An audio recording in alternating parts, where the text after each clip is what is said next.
I'm JBK, and after fighting cancer 3 times, twice for myself and once for my dog, I decided it was my mission to help you live a healthier life. In today's video, we're going to talk about how to make your next mammogram, or really any diagnostic test, more fun. Yeah, you heard me right. I said more fun. Let's get this video started.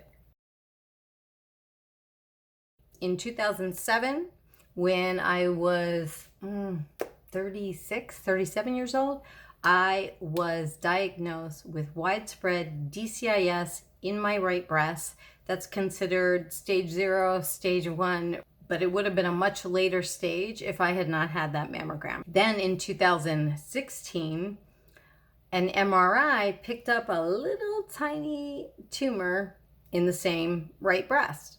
So I'm a huge advocate of going and doing these tests every year. And I go like clockwork. I go get my mammogram once a year, and 6 months out from it, I get my double breast MRI. And as a result of all my experience, I really learned how to make the experience more enjoyable. Here's some of my suggestions. Since my mammogram in 2007, I have been going to the same place in New York City, Weill Cornell Medical Imaging. I love it. I consider it really the Rolls-Royce of diagnostic imaging labs. If you like the place where you get your mammograms, great. If you don't, find a better one. Ask around, ask your friends, ask people that you know that have had cancer. If you're on a parenting listserv, ask them. Just find a good one. Here's some questions you can ask. Do they use paper or cloth gowns? The right answer is cloth gowns. Will they give you your diagnosis at the time of your appointment? If that's something that appeals to you, it's always something that you can ask for. For me, I find it a huge relief to just know where I stand by the time I leave the lab. Let's talk about clothes. Wear your kicking breast cancer's butt sneakers or whatever shoes make you feel strong, powerful, and happy. You can also add in a favorite t-shirt that does the same. For me, that's always my Captain America t-shirt. Avoid wearing dresses. Wear clothes that you only have to take off from the waist up. So I usually wear jeans to a mammogram, but for an MRI, I will change into a pair of tights or sweatpants or pajama bottoms, leggings, anything like that, just as long as it doesn't have metal. Also for a breast MRI, they will give you a pair of slippers to wear, but I personally like to wear my Kicking BC's butt sneakers all the way up to the MRI table, and then I leave them to the side.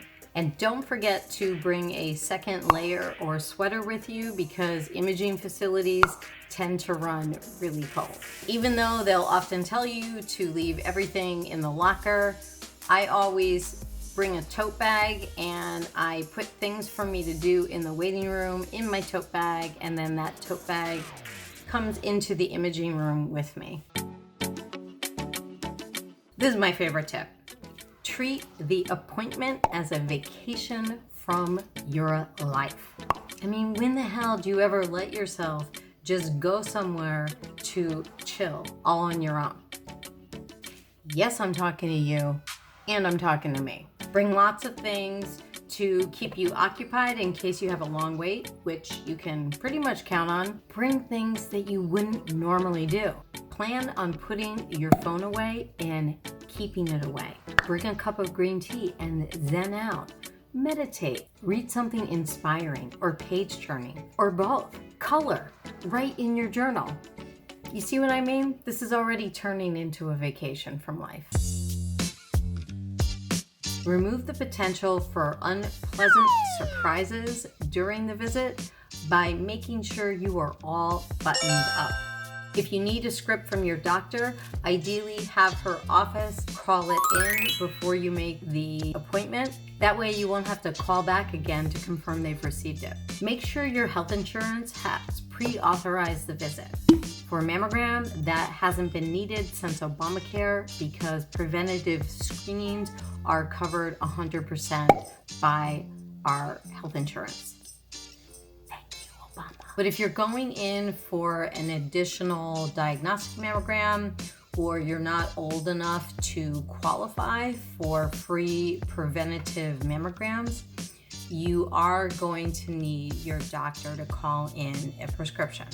So at least a week before the appointment, or ideally 2 weeks, you want to confirm with the facility that they have received both the script from your doctor and the pre-authorization from your health insurance company. And if they haven't, then you still have plenty of time to get the paperwork that you need. And here's another tip. I know that it can be so frustrating to find out that these things have not been taken care of. But I really want to encourage you not to take it out on the operator or receptionist or representative from your doctor's office or the medical imaging lab or even the health insurance company.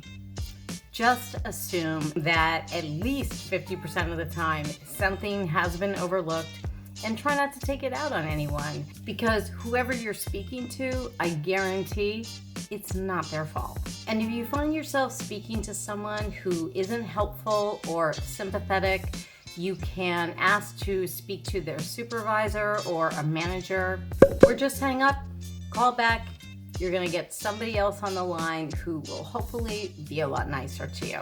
That's been my strategy for about 30 years now, and it has definitely worked in my favor. I saved the best tip for last.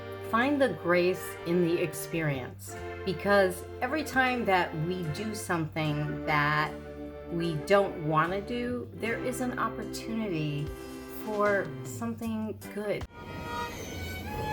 It's the music you listen to on the way to the appointment, the sights that you see, or maybe a compliment that you give to the front desk people or the tech.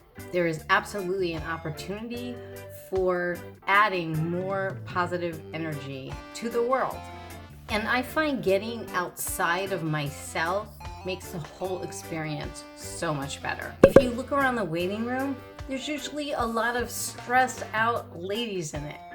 I've been that person, and if it isn't a stressed out lady, then it's a stressed out spouse or partner or friend of the person that has to get the mammogram or diagnostic test. So anything you can do to lighten the mood, or just appreciate the fact that all of these people are sharing your experience, that's effort well spent.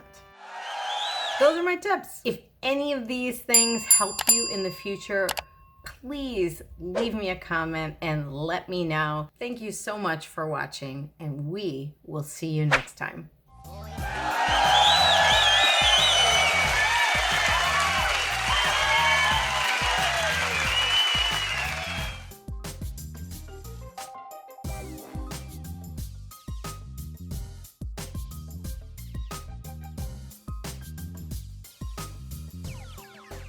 It sound right, boys.